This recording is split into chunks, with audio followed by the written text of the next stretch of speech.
Bonjour et bienvenue si vous nous rejoignez maintenant dans la grande table. Retour à la liberté d'expression après avoir ouvert la discussion il y a quelques semaines avec l'avocat Emmanuel Pierrat. On poursuit avec le point de vue d'un politiste, Denis Ramon, qui se montre exaspéré par l'allure des débats sur cette question des querelles de récréation. Professeur à l'université d'Angers, il publie aujourd'hui La bave du crapaud, petit traité de liberté d'expression aux éditions de l'Observatoire.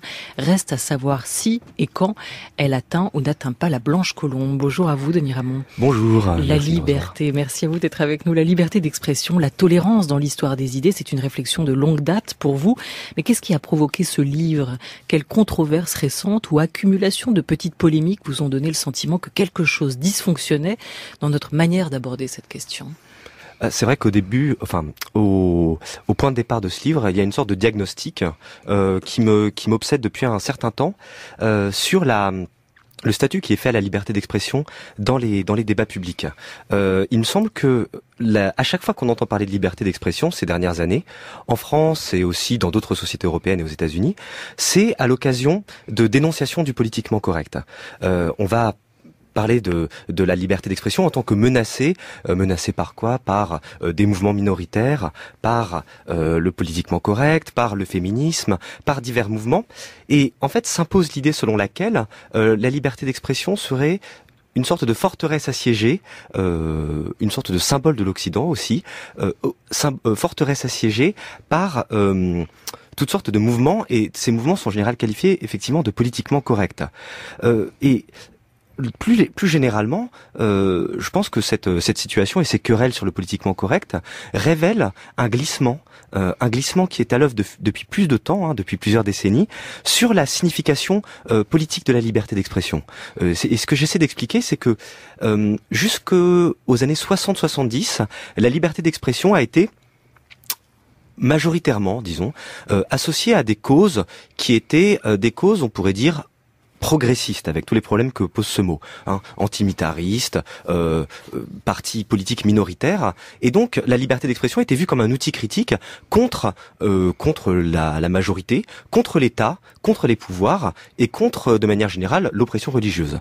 Et ce qui s'est passé, je pense, depuis la fin des années 70, c'est que la liberté d'expression a glissé politiquement dans sa signification pour devenir, pour le dire assez grossièrement en fait, une valeur de droite.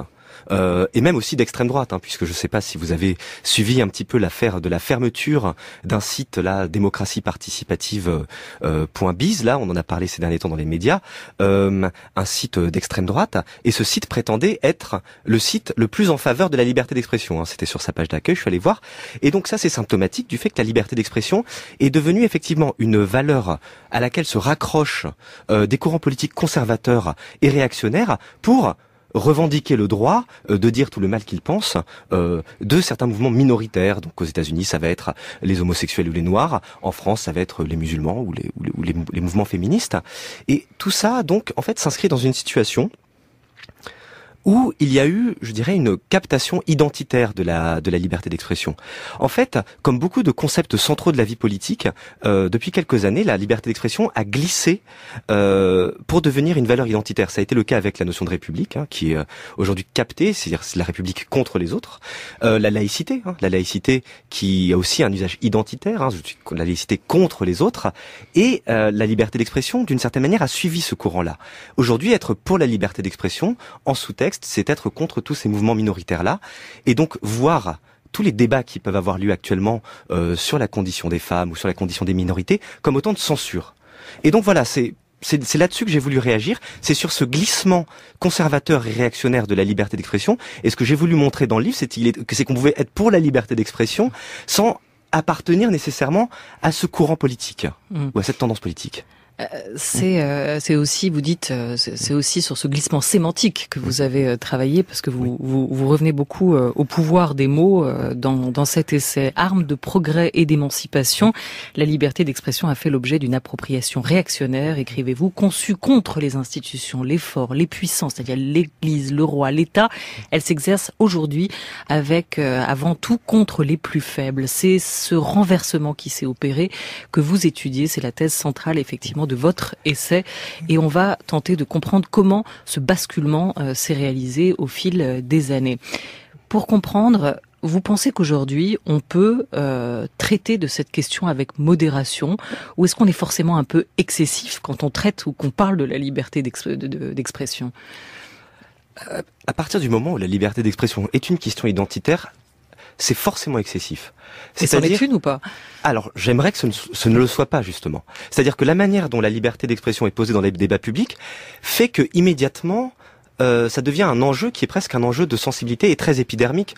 D'ailleurs, il suffit de voir, en fait, dès que des personnes s'estiment censurées, ils ont des réactions physiques extrêmement notables. Ils se mettent à crier, à dire non mais c'est pas possible, on peut plus dire ça. Enfin, il y a une sorte de réaction épidermique et qui signale quoi, en fait ? Qui signale le fait que, à mon avis, tant que la liberté d'expression est une question identitaire, toute personne qui vous répond qui n'est pas d'accord avec vous est fatalement perçue comme une forme de censure. L'autre est par définition une censure. Donc les blancs vont s'estimer censurés par les noirs, les hommes par les femmes, les musulmans par les juifs et réciproquement, donc tout ce que vous voulez. C'est-à-dire que en fait, l'altérité va immédiatement être vue comme un objet un obstacle. Et cet obstacle suscite évidemment une grande réaction et une grande violence en fait. C'est-à-dire que si la personne m'empêche d'affirmer mon identité, je vais fatalement vouloir le soumettre, et c'est ce qu'on a vu d'ailleurs. Et aujourd'hui, par exemple, Trump a fait beaucoup plus usage de la liberté d'expression. Après, évidemment, je pense que c'est pas une fatalité. Et ce que j'ai essayé de faire dans cet ouvrage, évidemment, c'est essayer de prendre un petit peu de recul historiquement sur cette question. Bien entendu, l'idée du livre part d'un constat sur le débat public. Mais je pense qu'en fait, il est possible d'aller un petit peu plus loin, et ça c'est une voie qui est très peu explorée en France, qui est en fait la question suivante. Beaucoup de gens en fait considèrent que la liberté d'expression aujourd'hui est en péril. Et je vais dire effectivement, mais la liberté d'expression est structurellement en péril. À partir du moment où vous faites usage de votre liberté d'expression, vous choquez, vous déplaisez, et donc vous risquez de susciter des réactions. Moi, ce que j'essayais de faire, c'est pas me contenter de dire qu'aujourd'hui, c'est absolument terrible, il y a toutes sortes de censures qui empêchent de parler, c'est d'essayer de dire, bon, très bien, on est pour la liberté d'expression, mais alors où est-ce qu'on en pose les limites ? C'est-à-dire faire cet effort, en fait, que font assez peu les gens qui disent être en faveur de la liberté d'expression, qui est de définir des critères permettant de dire, voilà, ce qui pourrait être dit acceptable ou pas. Est-ce que, par exemple, ceux qui sont si favorables à la liberté d'expression ne sont pas favorables aux injures ad hominem ? Ils sont pas favorables à la diffamation. Ils sont pas favorables aux menaces de mort. Bon, alors comment on définit une injure ? Comment on définit une diffamation ? Est-ce qu'on reconnaît les injures collectives ? Toutes ces questions, en fait, qui sont toujours au cœur des débats et qu'on n'arrive pas à résoudre parce qu'en fait, en France, ces questions ont été, je pense, jusqu'à présent, assez minorées. Vous dites que c'est pas une forteresse assiégée. Est-ce que vous diriez pour autant qu'elle ne s'est jamais aussi bien portée, la liberté d'expression ? Certainement pas. Que la liberté d'expression, évidemment, a subi des attaques. Enfin, il va de soi que les attentats contre Charlie Hebdo et puis aussi des meurtres, par exemple, de cinéastes comme Theo Van Gogh, donnent à juste titre l'impression qu'on peut à nouveau mourir pour des idées en Occident. Et ça, c'est quelque chose qui effectivement est extrêmement choquant, parce que qu'on puisse mourir pour des idées dans l'histoire, on en a de maints exemples, évidemment, très nombreux, mais qu'on puisse aujourd'hui mourir pour des idées, c'est extrêmement choquant. Vous êtes docteur et prof en sciences politiques. Aujourd'hui, pour répondre à toutes ces questions, vous êtes allé vous mettre à la croisée des sciences politiques, de la science politique, du droit, mais aussi de la philosophie. Sur cette question du droit, c'est intéressant, vous écrivez qu'aujourd'hui, la liberté d'expression occupe la place de ce qui, de l'intérieur même du droit, a pour fonction de remettre en cause. Oui. C'est une sorte de dilemme intrinsèque qu'elle doit supporter. Oui, c'est effectivement ce que j'essayais de montrer. C'est évidemment la liberté d'expression a un rapport assez complexe avec le droit, au sens où c'est, je crois, la seule liberté à laquelle on demande d'être excessive. On va pas demander à la liberté, par exemple, d'aller et venir, d'être excessive, ni à la liberté de culte d'être excessive. Mais par contre, il va de soi que la liberté d'expression vise et touche des énoncés qui peuvent choquer. La conversation quotidienne et anodine n'appartient pas à la liberté d'expression. Quand je suis à table et que je dis passe-moi le sel, c'est pas la liberté d'expression. Donc la liberté d'expression consiste à se mettre, en fait, dans une sorte d'abus constitutif. Et en fait, toute la question, et pourquoi j'ai voulu recourir à la philosophie ? Parce que la philosophie peut nous aider, je crois, à réfléchir à la question de l'excès, de l'abus, et de à partir de quand on peut aller trop loin. Pourquoi? On voit bien que quand on parle de liberté d'expression, on peut pas s'en tenir au droit. On va pas dire, ah bah ça c'est interdit, donc c'est interdit, ça c'est autorisé, c'est autorisé. Ça ne peut pas être suffisant. Le droit sur la liberté d'expression est extrêmement évolutif. Il ne cesse d'évoluer au gré des controverses, au gré des changements de société. Et en revanche, je pense que la réflexion philosophique, notamment en philosophie politique et en philosophie morale, peut nous aider à réfléchir à des critères de partage entre l'abus qui va et l'abus qui ne va pas. Voilà. Donc il faut en définir les contours, donc il faut aussi réfléchir à ses limites et se demander qui est aujourd'hui le garant de la liberté d'expression. A été adoptée la semaine dernière la loi Fake News qui ouvre la voie à un recours désormais de 140 sénateurs, les républicains et centristes, devant le Conseil constitutionnel. Ils l'estiment dangereuse, selon eux, dangereuse pour la liberté d'expression. Voilà comment cette loi était défendue en mai dernier par la ministre de la Culture, Françoise Nyssen. Mesdames et messieurs les députés, nous n'avons pas le droit d'attendre. Nous ne pouvons pas prendre le risque de nous habituer, de laisser les fissures se creuser, ne pas céder à la passivité, ne pas céder à la naïveté, en comptant sur l'autorégulation des acteurs numériques, ne pas céder à la démagogie en renvoyant à la seule capacité de discernement des citoyens. Il y a une ligne de crête entre la protection intransigeante des libertés publiques et la condamnation des acteurs qui les retournent contre la démocratie elle-même. C'est au Parlement seul, et lui seul, qu'il appartient de définir cette ligne de crête. Donc c'est au Parlement seul de définir la ligne de crête. Françoise Nyssen qui disait ne pas vouloir céder à la démagogie en renvoyant à la seule capacité de discernement des citoyens. La seule capacité de discernement des citoyens ne suffit-elle pas vraiment pour vous, Denis Ramon ? Non, mais je dirais que non, le simple discernement des citoyens ne suffit sans doute pas, mais je dirais que l'État non plus ne suffit pas. Et c'est ça la grande difficulté sur la liberté d'expression. Il serait tout à fait naïf de penser que par nature, les citoyens seraient intrinsèquement capables de faire la séparation entre une vraie information et une fausse information. Donc en fait, avec cette affaire de fake news, on retrouve des affaires qui sont en fait très classiques en philosophie politique et même dans l'histoire, que sont la propagande, la diffusion de fausses informations par des institutions qui ont du pouvoir, qui ont de l'autorité, qui sont pas seulement des associations, mais qui ont véritablement une capacité à se faire entendre et des relais médiatiques. Donc évidemment, on peut pas faire totalement cette confiance aux individus de s'en séparer.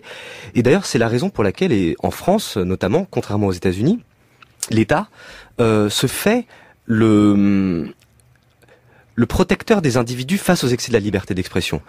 En France, dans la Déclaration des droits de l'homme, vous avez article 11, vous avez la liberté de communiquer vos pensées et opinions dans les limites fixées par la loi. Et donc, il est tout à fait clair en France que la loi fixe les limites de la liberté d'expression. Mais le problème, c'est qu'en même temps, on ne peut pas faire une confiance aveugle à la loi. On ne peut pas faire une confiance aveugle aux gens qui votent les lois. Ces derniers temps, en France, depuis une trentaine d'années, ont été votées des lois limitant la liberté d'expression qui sont tout à fait problématique au point de vue des principes, au point de vue des conséquences. Je pense évidemment à la loi Guesso qui a interdit le négationnisme et à toutes sortes de lois qui les ont suivies et dont on... En quoi est-ce problématique ? C'est problématique parce que disons que le principe qui guide la limitation de la liberté d'expression de manière générale, c'est la nuisance faite à autrui. Et je pense que la principale difficulté philosophique, c'est de définir ce qui nuit à autrui. Par conséquent, dans le droit, vous avez toutes sortes de lois qui punissent ce qu'on pourrait appeler de manière générale des nuisances. Vous n'avez pas le droit d'injurier, vous n'avez pas le droit de diffamer, vous n'avez pas le droit d'inciter à la violence, vous n'avez pas non plus le droit d'inciter à la haine, ce qui est d'ailleurs une notion qui pose problème, parce qu'après tout, on a le droit d'haïr, mais bon, on peut très bien voir que la haine peut, par ricochet, nuire à autrui. Donc en fait, vous avez dans le droit français, depuis l'après-guerre en fait, parce que tout cet arsenal juridique dans les sociétés européennes date de l'après-guerre, et notamment du début des années 60, vous avez tout un arsenal juridique qui vise à protéger les individus et l'ordre public. Ce qui est beaucoup plus problématique, c'est lorsque des lois, dont la loi Guesso par exemple est l'exemple, et la loi qui réprime le négationnisme, vous en avez dans d'autres pays européens, vous les avez d'ailleurs dans la quasi-totalité des sociétés européennes, vous n'en avez pas aux États-Unis. Mais le problème de cette loi, c'est qu'elle ne vise pas explicitement une nuisance faite à autrui, mais un contenu, c'est-à-dire une opinion. Et en fait, à partir du moment où on vote ce genre de loi, on commence à entrer dans la zone grise qui sépare la nuisance faite à autrui et ce qu'on appelle de manière générale le délit d'opinion. Alors là, en l'occurrence, c'est pas un délit d'opinion parce que vous avez le droit d'avoir une opinion, mais en tout cas un délit d'opinion exprimée. Et là, évidemment, on peut craindre, à partir de ce genre de loi, ce qu'on appelle généralement la pente glissante, hein, c'est-à-dire qu'à partir de ce type de loi-là, soient votées d'autres lois qui répriment d'autres paroles. Et cette loi est contestée, et je pense à juste titre, parce qu'elle cible un contenu, c'est-à-dire le contenu négationniste, qui paraît évidemment tout à fait odieux, mais sans que la nocivité du négationnisme ne soit vraiment expliquée dans la loi. Et du coup, en fait, le droit, en fait, s'expose véritablement à la critique dans ces cas-là. Il ne s'expose pas seulement à l'impuissance, hein, puisqu'on constate, hélas, que la loi Guesso n'a absolument pas stoppé le négationnisme, on pourrait presque dire bien au contraire, mais que le droit s'expose aussi à la critique, parce qu'on peut, au fond, demander, mais pourquoi le droit va-t-il protéger telle mémoire et pas telle autre? Et ce sont des questions auxquelles il est très difficile de répondre. Et donc voilà, je pense en fait le type de loi auquel on peut penser lorsqu'on pense éventuellement aux excès légaux vis-à-vis de la liberté d'expression. Et en fait tout ça renvoie à ce que je disais au début, c'est-à-dire qu'en fait on peut très bien défendre la liberté d'expression, et je pense que la loi Guesso par exemple peut être critiquée, sans pour autant considérer que la liberté d'expression est aujourd'hui une forteresse assiégée par toutes sortes de débats. En gros, ce que j'essayais de faire, c'est de séparer les choses en fait. Là où les choses ne sont pas séparées dans les débats publics. Alors je vous amène sur un autre terrain, si vous voulez bien, Denis Ramon. Avec plaisir. Toujours pour tenter de comprendre quelle est la place, le rôle de l'État, à la fois dans la légitimation ou le reflux de certaines opinions, ce rôle à la fois de protecteur, de garant, d'arbitre aussi, qui peut, selon certains, se transformer en un rôle de censeur. Je vous amène sur un autre terrain avec les mots de Manuel Valls. C'était dans l'hémicycle à l'Assemblée nationale, autour de l'interdiction du spectacle de Dieudonné en 2015. Quand on s'attaque aux Juifs de France, on s'attaque à la France et on s'attaque à la conscience universelle. Ne l'oublions jamais.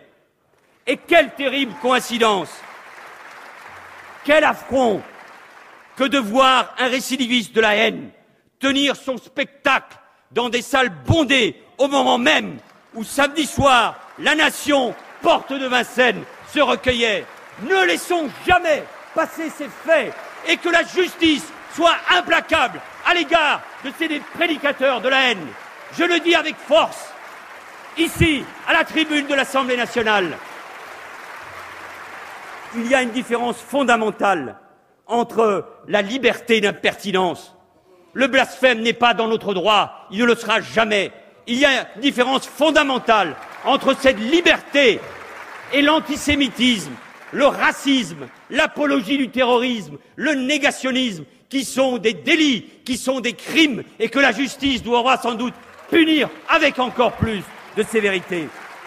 Voilà, il est assez convaincant, le Premier ministre, dans l'hémicycle. Fallait-il interdire ce spectacle, à vos yeux, Denis Ramon? Ça, c'est une question... C'est la question à 100 000 euros, ça. Mais il n'y a rien à gagner. Oui, mais du coup, il y a peut-être rien à perdre. Enfin, il y a peut-être allez-y, que à perdre. Vous, alors. Mais en tout cas, non. Quand j'entends ce discours de Manuel Valls, évidemment, ça provoque des choses très contradictoires, parce que d'un autre côté, d'un côté, on est déjà, on sent bien le climat d'émotion qui submerge le pays à ce moment-là, et effectivement, le partage que fait Manuel Valls entre d'un côté la liberté d'impertinence et de blasphème et ce qu'il appelle l'incitation à la haine et au crime semble assez convaincante intuitivement. Mais avec le recul, on peut aussi être pris d'une certaine gêne lorsqu'on réécoute ces paroles, à l'idée qu'au moment même où on célèbre la liberté d'expression vraiment nationalement, on désigne comme ennemi principal de la liberté d'expression quelqu'un qui prétend en faire usage. Comme si finalement, dans cette affaire-là, c'était la mauvaise liberté d'expression, c'est-à-dire négationnisme, incitation à la haine, qui avait eu raison de la bonne. Et là, il y a quelque chose qui me semble assez gênant dans cette manière, dans ce moment de communion nationale assez intense et assez émouvant. Donc on était le 13 janvier 2015. On était le 13 janvier 2015, au lendemain des attentats contre Charlie Hebdo et Hypercacher. On était dans un moment où effectivement, il fallait souder la communauté nationale Et on soude la communauté nationale, puisque à ce moment, je me souviens, j'ai vu la vidéo, à ce moment-là, l'Assemblée nationale se lève. Et donc, la communauté nationale se lève à l'évocation donc du spectacle de Dieudonné, que Manuel Valls ne nomme pas, mais évidemment vise. Et là, il y a effectivement quelque chose d'un petit peu gênant, parce que on se rend compte que finalement, Dieudonné, quoi qu'on pense effectivement du personnage et de ses spectacles, a en quelque sorte permis à ce moment-là, d'une part, de ressouder la communauté nationale contre sa personne, et ensuite de séparer en quelque sorte le bon grain de l'ivraie. Et je pense que le problème, c'est que les choses sont un tout petit peu plus compliquées que ça. Est-ce qu'il faut interdire les spectacles de Dieudonné ? C'est une question à laquelle il est très très difficile de répondre, parce que je pense que la question qui se pose, c'est aussi qu'est-ce qui s'est passé aussi dans cette affaire-là ? Il y a eu entre Dieudonné et Manuel Valls une sorte de conflit presque personnel, de rivalité mimétique qui est très visible quand on regarde à la fois les discours de Manuel Valls et les spectacles de Dieudonné, et en quelque sorte Dieudonné, force le trait en réaction également aux contraintes juridiques qui lui sont posées. Moi, ce que j'essaie de dire, c'est que dans toute cette affaire-là, Dieudonné a en quelque sorte joué un rôle, consciemment ou inconsciemment, de bouc émissaire, et qu'il s'est en quelque sorte voluptueusement installé dans le rôle du méchant qu'on lui a fait jouer assez complaisamment. L'antisémitisme qui hante effectivement les spectacles de Dieudonné est arrivé progressivement, hein, on le voit au fil des années 2000, hein, c'est déjà, et notamment à partir d'un sketch qu'il avait fait, un sketch bien connu, assez mauvais d'ailleurs, mais bon, peu importe, sur le plateau de Fogiel, chacun s'en souvient, et il avait dit, je crois, Israël. C'est-à-dire, en gros, il comparait un colon israélien à un nazi, ce qui est évidemment, tout à fait choquant, on peut le comprendre. On peut penser, moi je pense que c'est à partir des réactions qui ont suivi ce sketch qu'il s'est en quelque sorte, pour prendre un mot à la mode, radicalisé. Et à partir de ce moment-là, incarner la part complètement obscure de la liberté d'expression. Et, d'une certaine manière, critiquer Dieudonné à ce moment-là, et à l'Assemblée nationale, était une manière de se donner nationalement bonne conscience. Et je suis en fait assez gêné par le traitement médiatique et juridique et politique qui a été fait de Dieudonné. Ces spectacles ont été interdits avec une rapidité extrêmement frappante par le Conseil d'État à la suite de l'intervention de Manuel Valls en 2014. Et le problème qui se pose au-delà de la seule question de Dieudonné, c'est qu'à partir du moment où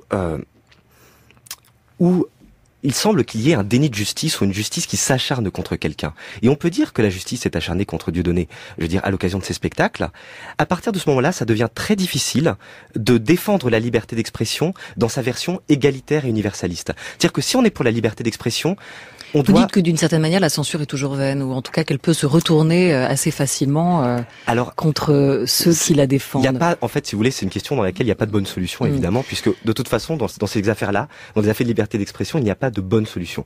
Soit vous laissez la personne parler et ses idées se diffusent, soit vous l'empêchez de parler et ses idées se diffusent. Bon, voilà. Et ça... l'idée selon laquelle quand vous censurez, ça ne fait qu'attiser les choses, c'est ce qu'avait déjà vu Spinoza au XVIIe siècle, dans le traité théologico-politique. Vous faites un martyr, il gagnera. Vous le laissez parler, il gagnera aussi. En fait, je dirais que ces excès de parole sont peut-être aussi le symptôme du fait qu'il y a peut-être un pluralisme d'idées insuffisant dans les grands médias français. Si bien que ce qui ne peut pas se dire à heure de grande écoute dans les grands médias, va se dire peut-être d'autant plus violemment dans ce qui serait des soupapes de sécurité. C'est-à-dire, en gros, on ouvre la soupape sur des sites internet, dans des spectacles, et ce qu'on ne peut pas dire, formellement ou à heure de grande écoute, on va le lâcher face à un public et une audience conquise. Et je dis pas qu'il n'y a pas de bonne solution face à ça, mais je pense que par contre, interdire comme ça autoritairement des spectacles rend très très difficile la pédagogie autour de la liberté d'expression. Mimésis ou catharsis, c'est d'ailleurs une question que vous posez autour de ces dilemmes de la liberté d'expression entre la théorie de la soupape et l'idée que les mots et les images disposeraient en eux-mêmes d'un pouvoir voire de nuire. D'ailleurs, je l'évoquais, vous faites toute une réflexion autour du langage, du pouvoir des mots, et vous ne le minimisez pas, loin de là. Les mots ne servent pas seulement à décrire la réalité, mais également à la construire. Ils portent une vision du monde, ils désignent des ennemis. Le langage a une vision performative. Invité de cette grande table des idées, Denis Ramon, à l'occasion de la parution de son essai La bave du crapaud, petit traité de liberté d'expression aux éditions de l'Observatoire.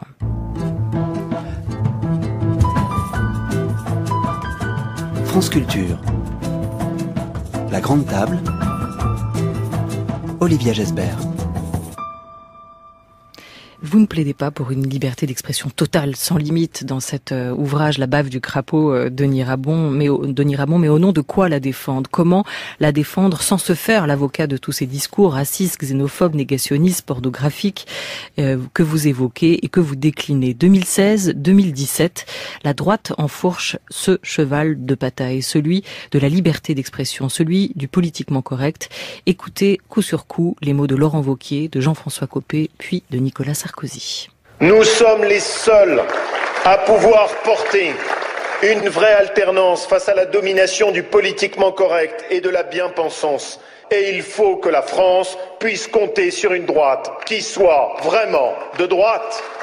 La droite que j'aime enfin, c'est une droite totalement libérée du politiquement correct, de cet ordre établi, imposé par la gauche bien pensante pour faire taire la réalité du terrain.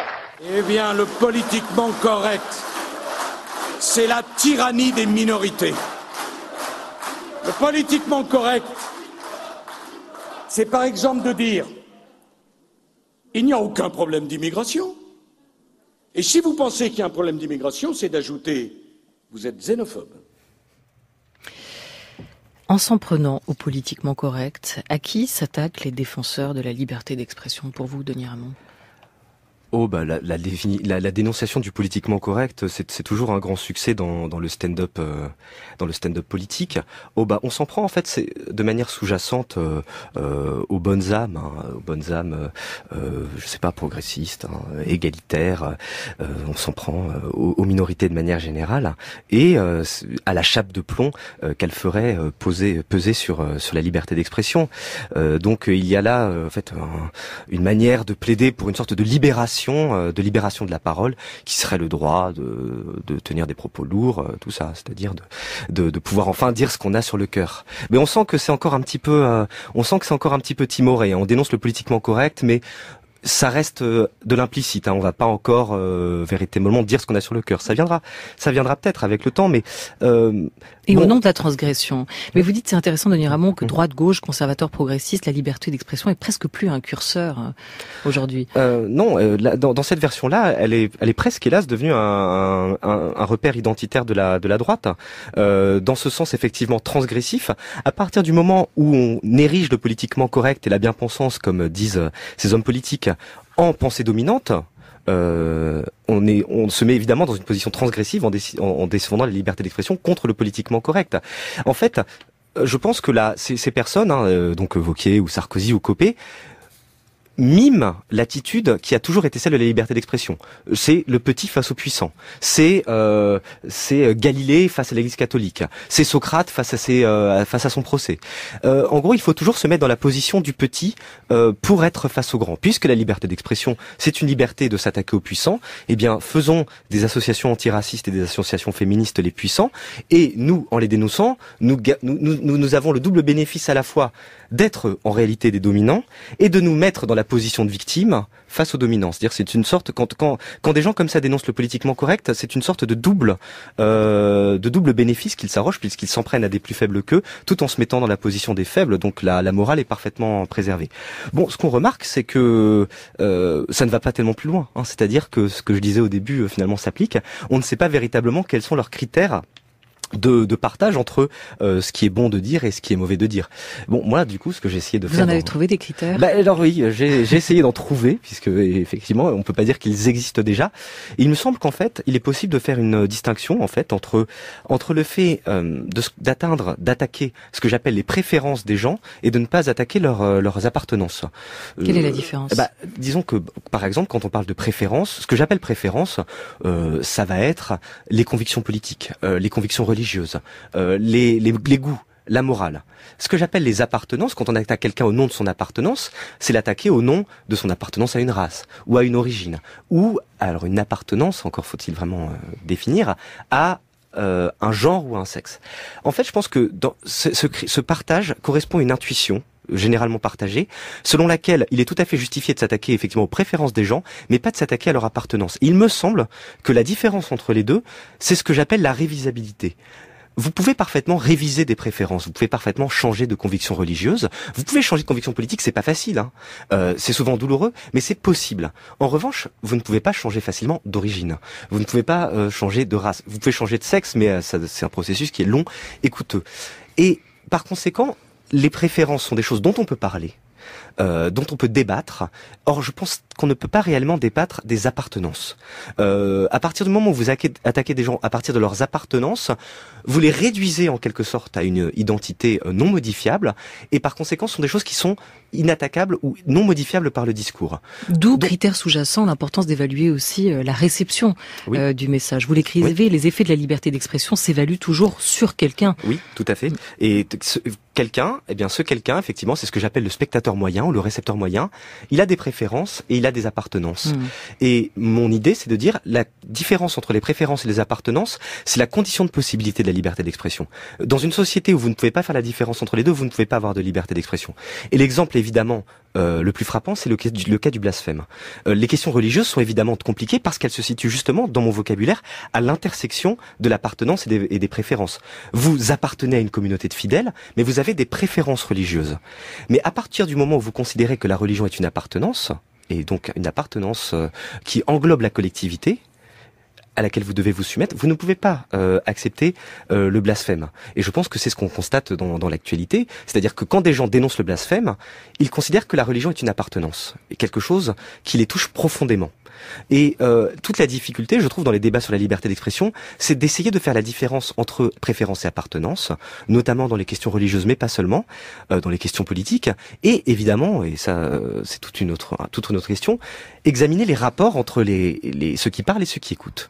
Hein, c'est-à-dire que ce qu'il faut bien comprendre, c'est que une parole est d'autant plus dangereuse ou d'autant plus risquée que celui qui la prononce a davantage d'autorité. Et c'est peut-être ça qu'il faut aussi remettre au centre du débat, c'est de bien voir que les effets de la liberté d'expression ne sont pas les mêmes selon que la personne parle en son nom propre, ou alors qu'elle parle en tant que Premier ministre, en tant que scientifique. Et donc, voir que la liberté d'expression, c'est une affaire de rapport et que les effets ne peuvent se voir qu'à partir de rapports, c'est aussi remettre au centre du jeu cette question de la liberté d'expression comme conflit politique permanent. Et dès lors, quand interdire et quand punir, c'est pas la même étape. Oui, tout à fait. Bien, écoutez, ça c'est, il faudrait évidemment prendre au cas par cas, mais je pense que les questions d'appartenance et de préférence commencent à offrir un critère. Et par exemple, pour donner un exemple, je considère qu'il est tout à fait légitime d'interdire l'apologie de la violence contre les personnes, mais je considère illégitime d'interdire le négationnisme. Donc voilà, typiquement le genre de conséquences que peuvent avoir ce genre de critères. Merci beaucoup pour la clarté de votre propos, Denis Ramon. La bave du crapaud, petit traité de liberté d'expression, c'est-à-dire on n'a pas eu le temps de prendre le temps de parler un peu plus précisément aussi du cas américain que vous développez aujourd'hui dans cet essai, qui montre aussi bien dans sa comparaison avec la France les différences de traitement qui peuvent être réservées à la liberté d'expression. La bave du crapaud est donc parue aux éditions de l'Observatoire. Un grand merci à toute l'équipe de la Grande Table.